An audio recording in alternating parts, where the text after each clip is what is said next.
Bismillahirrahmanirrahim. Assalamualaikum warahmatullahi wabarakatuh. Alhamdulillahirabbil alamin wassalatu wassalamu ala asyrofil anbiya'i wal mursalin sayyidina Muhammadin wa ala alihi washabbihi ajma'in. Amma ba'du.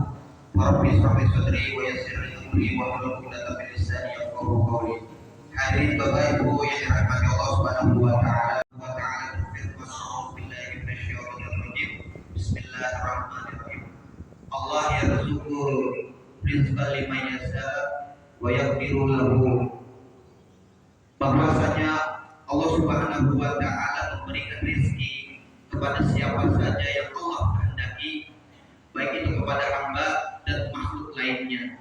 Dan Allah pula yang menyempitkan rezeki seorang hamba kepada hamba atau kepada makhluk lainnya.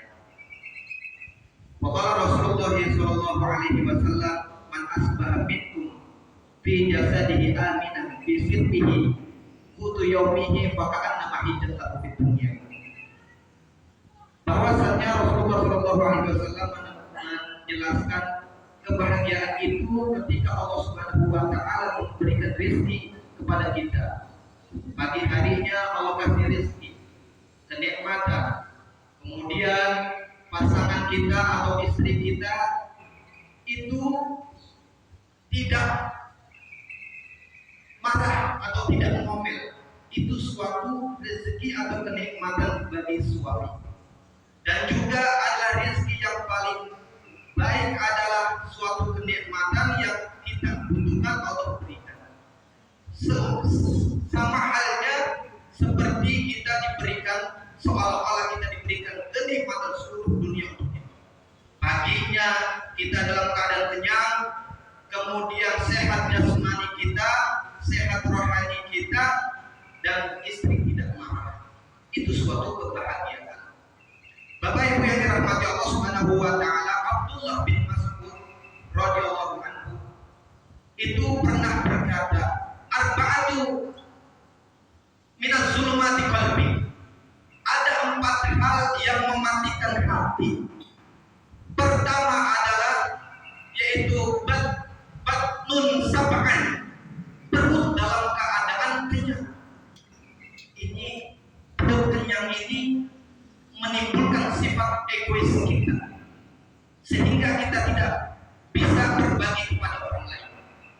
Diri kita kenyang sementara saudara kita lapar, itu menimbulkan egois.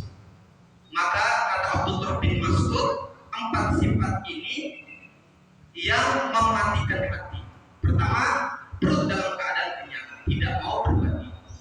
Yang kedua adalah batnun sab'an, kemudian nasya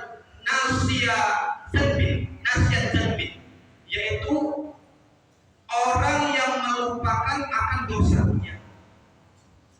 Orang yang melupakan dosanya sehingga kehidupannya berumuran dosa, tidak beristighfar kepada Allah Subhanahu wa taala.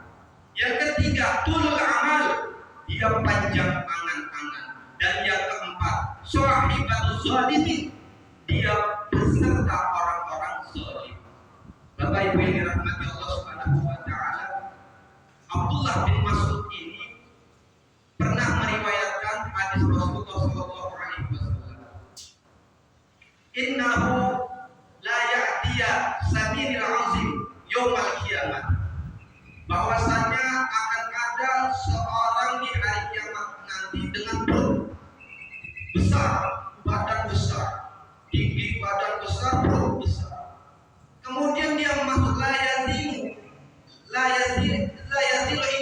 indallah. Dia itu bersama Allah Subhanahu wa taala, menemui Allah Subhanahu wa taala dalam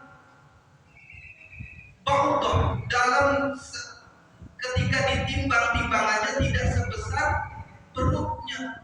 Perutnya besar, badannya besar, timbangannya tidak sampai pada sayap nyamuk. Kemudian Abdullah bin Mas'ud itu pernah bersedih, di mana dia adalah seorang yang cungkring, kemudian dia disebut kakinya mempunyai kaki suling. Akhirnya di dalam surat Al-Qariyat, fa'amman khafat mawazinuhu fa ummu hawiyah fa amma man saqulat mawazinuhu fa huwa fi 'ishatir radiyah. Ini Abdullah bin Mas'ud ini mendengar ayat Al-Qariyah, fa amma man saqulat mawazinuhu fa huwa fi 'ishatir radiyah. Dia iri kepada orang yang besar-besar badannya atau perutnya besar-besar, sampai dia mengadukan kepada Rasulullah SAW. Ya Rasulullah, saya ini terus menanggapi surat tersebut. Akhirnya Rasulullah SAW menjawab bahwa orang yang besar itu belum tentu amalannya besar juga. Bahkan tadi di suatu hadis bahwasanya orang besar itu di hadapan Allah ketika ditimbang dia tidak sebesar sayap nyamuk. Kemudian bahwa Abdullah bin Mas'ud seorang yang dalam keadaan lapar itu menerima ilmu-ilmu dari Rasulullah SAW. Artinya dia paling cepat untuk mendapati ilmu Rasulullah SAW. Jadi Bapak Ibu, tadi guru kita menjelaskan bahwa perut dalam keadaan kenyang tidak dapat menerima ilmu. Justru sebaliknya, dalam keadaan junub, dalam keadaan lapar, hadir dalam majelis ilmu, insya Allah ilmu akan dapat. Mudah-mudahan itu yang dapat saya sampaikan. Lebihnya mohon maaf sebagai tambahan. Wabillahi taufiq wal hidayah. Assalamualaikum warahmatullahi wabarakatuh.